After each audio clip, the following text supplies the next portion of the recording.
সামাজিক যোগাযোগ মাধ্যমে ব্যাপকভাবে ভাইরাল হয়েছে বাংলা গান খাইরুল্লাহ। এই ট্রেন্ডে এবার দেখা যাচ্ছে ফুটবল বিশ্বের দুই তারকা মেসি এবং আর্লিং হালান্ডকে।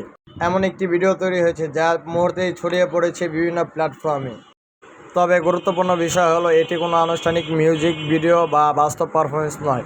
অনলাইনে ছড়িয়ে পড়া ভিডিওগুলোর অনেকগুলো এডিট করা বা এআই প্রযুক্তির সাহায্যে তৈরি হতে পারে। ভিডিওটি ঘিরে ফুটবল প্রেমীদের দেখা গেছে কেউ এটাকে মজার বিনোদন হিসাবে দেখছেন, আবার কেউ প্রযুক্তি ব্যবহার নিয়ে আলোচনা করছেন।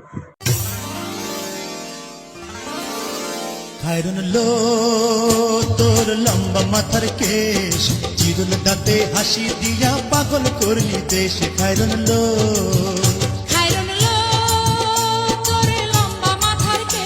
এই ধরনের এআই বা এডিট করা ভিডিও কি শুধু বিনোদন নাকি ভবিষ্যতের কারণ হতে পারে? কমেন্টে আপনার মতামত জানান। এই ধরনের সর্বশেষ ফুটবল ও ভাইরাল খবর পেতে জিএমটিভি নিউজের সঙ্গেই থাকুন। ধন্যবাদ।